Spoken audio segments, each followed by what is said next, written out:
Jsem Within Serenity a pěkně vás vítám u mého dnešního výkladu. Já bych vám ráda o sobě něco řekla na úvod, opravdu jenom zrychleně, ve zkratce, ať vás tím úplně nenudím, ale chtěla jsem vám říci, proč třeba zakládám tento druhý sesterský kanál ke svému prvnímu kanálu.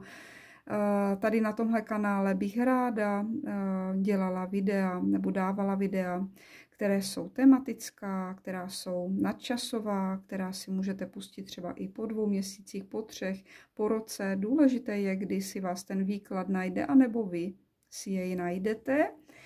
A já mám na tom kanále prvním totiž videa spíše, kde se věnuju horoskopům a výkladům pro jednotlivá znamení. Takže to je vlastně důvod, proč dělám toto. A co jsem ještě chtěla říct si o sobě, nejraději vykládám z Lenormandek, kterých je spousta druhů. Mám tady pro vás nachystané do prvního videjka romantické, krásné květinové Lenormandky. Mám tady pro vás nachystané taroty, tematické kartičky, pěkné romantické karty a co jsem ještě chtěla říci, že mě zajímá také chiromantie, takže kdyby někdo měl zájem, někomu se líbily mé výklady, tak budu moc ráda, nechávám na sebe odkaz dole v popisku videa, kde mě můžete kontaktovat a můžeme se domluvit třeba i na výkladu spojeným i s tou chiromantií a to je vlastně asi tedy k tomu, co jsem chtěla na úvod říct. A ještě jednu věc, hlavně důležitou, že jsem vám chtěla poděkovat tedy i za tedy hlavně váš čas, ale také i za odběr, kdo mi dá. A poděkovat jsem vám chtěla za každičký like, ale i komentář, který mi napíšete, za to jsem také moc vděčná. Jsem moc ráda, když se mi lidé ozývají s tím, co je trápí, že se jim to líbilo, nelíbilo. Takže za to všechno jsem vám taky vděčná. Takže pojďme už na ten výklad. Doufám, že jsem tedy řekla všecko, protože opravdu začínám dneska už asi po 6. Připadám si jako před 5 lety skoro, když jsem začínala ten svůj první kanál. Takže pojďme. Mám tady pro vás karty vodních chrámů. A mám tady tibetského buddhistického mnicha, který říká, naslouchá moudrosti svého srdce. Je to vlastně karta, která dává odkaz k těm myšlenkám, které nám proudí během dne tou hlavou, kterých je miliony. Některé jenom tak projdou, utečou, některé se nám vrací, některé nám tam zůstávají ty myšlenky a ono je vlastně hlavně na nás. Je to velmi těžké, ale je to na nás, co si necháváme v sobě, jaké myšlence se vlastně věnujeme svůj čas. Ono na tohle ti mnichové trénují nebo se učí téhle vlastně, ne disciplíně, ale tomuto se vlastně učí od svých 7 let do 20 let, než jsou ordinováni na mnichy a jsou tedy velmi disciplinovaní, ať už v těch modlitbách, anebo recitacích. A tuhle svou dokonalost vlastně zdokonalují, nebo oddanost dokonalování duše, vlastně o to usilují po mnoho životů. Vidíte, že já ty myšlenky tedy taky, jo, mi to tady fakt jako proudí a vlastně ten život, ten stres, to všechno, co máme kolem sebe, tak mě to třeba úplně nedovoluje, takže omlouvám se, jestli někdy budu třeba mluvit z cesty, doufám, že ne, že ty myšlenky budu mít utříděné, takže vlastně dává tahle karta odkaz na meditace, na ten čas, který vlastně máme, jak s ním naložíme, že vlastně to je důležité. Takže nestrácejte svou zvědavost a zachovávejte si hravé vyšší vědomí, dělejte vlastně meditace, přistupujte k těm meditacím s dětskou otevřeností a údivem. Takže to je všechno, co jsem chtěla říct asi do začátku tady tohoto výkladu. Tak, teď se podíváme na taroty. Co pro vás z tarotu tady mám? A jaké vzkazy tedy na jaké vzkazy jsem myslela. Máme tady jednak osobu, která k vám přichází, která vás ovlivnila ve vašem životě. Byla to osoba, která třeba i do něj jakousi rychlostí, s jakýmsi překvapením vám běhla, vás překvapila, vás třeba i ohromila. Může to být tedy mužského vlastně rodu nebo mužská energie, pokud se dívají ženy. Pokud se dívají muži, tak může to být myšleno tedy i na ženu pro vás. Osoba, která vám ten život ovlivnila, která byla velmi, bych řekla, ať už odvážná, ať už si šla za svým cílem a ve vašem srdci zanechala velkou stopu. A tahle osoba uměla být i jednak velmi, velmi přímočará, velmi cílevědomá, ale také uměla i zraňovat svými vlastně tím, ať už konáním, anebo i tím, co vám řekla tahle osoba. Takže to tady máme, zřejmě bude tedy myšleno vzkaz na tuto osobu od této osoby pro vás. Máme tady kartu, která říká, že jste si to zřejmě tedy užívali s touto osobou, že jako byste vnímali tuto její přítomnost, že se vám líbilo být v její přítomnosti.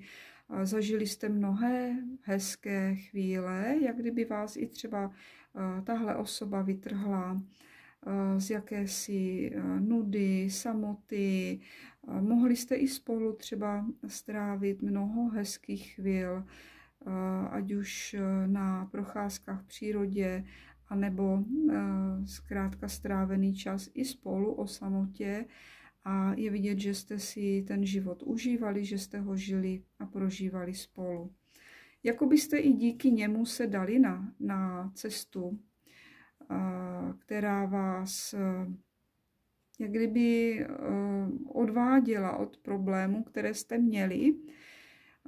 Je vidět, že jste si i před příchodem této osoby toho hodně zažili, že jste měli už toho za sebou dosti, že vám ten život celkem dost naložil a že jste měli dosti starostí, ať už se zabezpečením sami sebe, své rodiny, ať už se vztahy, ať už se zaměstnáním, takže měli jste celkem dost problémů, ale jak kdybyste si spolu měli užívat a i díky němu jste si mohli na chviličku odpočinout a měli pocit, že prostě jdete za něčím lepším, za sluníčkem, za dobrou energií, za lepšími časy. Takže tohle všecko vám ta osoba vlastně dávala. A jako byste si i měli užívat tady, jak kdybyste měli plno nápadů díky němu, tedy, nebo díky ní a měli spoustu hezkých myšlenek a i jak říká ten mnich, říkal, myšlenky jsou důležité, které nám běhají v hlavě a je vidět, že jste mohli myslet na to hezké, co jste chtěli udělat, co jste udělali spolu, co jste vytvořili, plno nápadů a možná, že jste se i měli třeba prostor zaměřit se na jednu věc, úžasnou věc, kterou jste si chtěli splnit si své přání. Plnili jste si své přání s touhle osobou. No a tady přichází energie, která říká, že vám zřejmě ta osoba, jo, i přesto všechno, občas něco nehezkého třeba i řekla, občas přišly problémy, kdy jste museli řešit jisté třeba i ať už nedorozumění, trápení, problémy, které ten život nosí a je vidět, že tahle osoba uměla i zranit. A tady přichází i díky této osobě chvíle, kdy vám ublížila, kdy vám bylo těžko, kdy jste třeba i měli pocit, že jste přišli o hodně, že jste tomuhle člověku dávali více, než on vám, že ve vlastně ručičky těch vah v tom vztahu nebyly úplně vyrovnané a tahle osoba vám způsobila spíše více bolestí. I když vám to asi trvalo delší dobu, než jste k tomuhle přišli, než jste odhodili růžové brýle a jak se říká, a přišli na to, že ta osoba byla spíše sobecká, spíše jenom pro sebe a nemyslela úplně na vás. Takže je vidět velké ublížení, velké ztráty spojené s touto osobou. Je vidět, že vám hodně zmatku udělala tahle osoba v životě a to trápení tady bylo, jo? Že ještě teď, když si na tohle vzpomenete, tak to není úplně příjemné. Máme tady kartičku, která říká, že jste se posunuli, že jste se díky tomu třeba i začali ohlížet za tím teda, co bylo, jak to bylo doopravdy, co se událo a i přišli na to, že je čas se posunout a dívat se na jiné hezčí věci, které vás čekají. Je pravda, že ten život je proměnlivý, že máme určité fáze v životě, které jsou ať už smutnější, ať už hezčí a je tak, že prostě tím životem jdeme a neseme si tahle ublížení, tahle zranění, které nás mají něco naučit. A i díky tomu všemu, co se vám událo, tak jste zůstali třeba stát na pomyslné, třeba křižovatce životní, kdy se vám nabízely dvě možnosti. A kterou cestou se dát. Jo? Možná, že jste se rozhodli pro tu jednodušší cestu, jak se dát, anebo se rozhodnout pro tu kreativnější třeba cestu. Takže tohle všecko vlastně směřovalo určitému rozhodnutí, které hezky tady máme i toho koníka, jak kdybyste si i díky tomu všemu, co se vám událo, i když v té chvíli to všechno bylo velmi těžké, tak je tady vidět ten posun, že jste zase získali tu odvahu a tu sílu i díky této osobě, která vás tedy zranila. No a máme tady odkaz na někoho, na osobu, která vás má ráda, která vám třeba pokud jste v tom stavu, že vám je teď smutno, má přijít do života, kdy máte tady osobu, která vám je spřízněná, která vás ještě pohladí a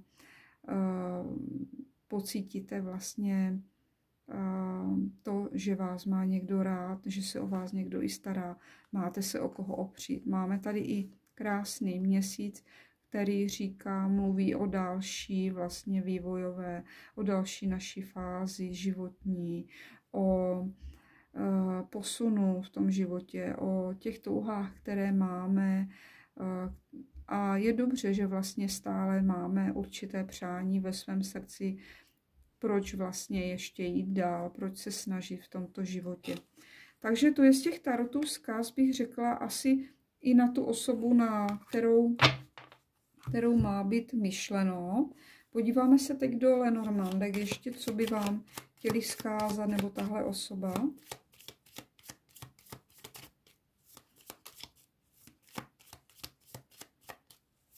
Co máte ještě vědět?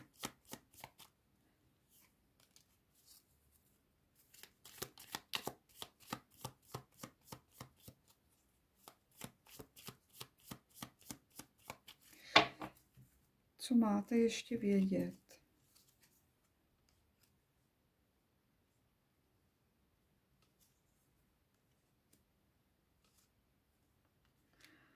A tady se ukazuje i ta cesta, jak popsali taroty. Je tady, jak kdybyste byli v té věžičce uzavření. Je tady odkaz na tu samotu. jak kdyby k tomu prostě muselo dojít, jak kdyby ty vlastně události, které jste si tady zažili s tou osobou, která vám ublížila, se kterou jste zažili si hodně hezkých dní a událostí, tak je vidět ten posun, ale to všecko spělo k tomu stejně, že jste se ať už rozešli, ať už třeba nepohodli, že to bylo bolestné a ten pocit tady uzavření, u osamocení v té věžičce je, že jste byli osamělí. Tak, máme tady dále park.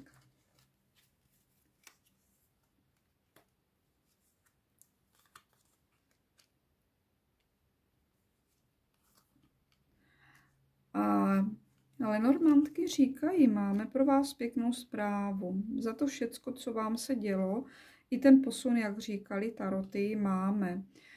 Jednak na jedné straně tady je ta kartička pro tu zábavu, pro to, abyste vystrčili ten nos, jak se říká, z toho baráku, z toho domu, abyste se podívali, zase tady máme motýlky, podívali ven, abyste se rozhlédli kolem sebe, že i jednak venku je moc třeba dobré energie, dobří lidé. Musím vás potěšit, že i to, že třeba si vyjdete ven, že vyjdete za tou zábavou, že se budete bavit, může to být i třeba s kamarádkou, může to být s přáteli, můžete si vyjet na výlet. Tak máme tady partnera, který k vám přichází, máme ho tady u vás, jo? U vás doma, u vás do domu, takže po tom všem osamění máme tuhle osobu, která ten svazek bude, nebo potvrdí, ten svůj svazek bude pevný. Máme tady zprávy, třeba i o zasnoubení, krásné zprávy, takže do daleké budoucnosti tohle.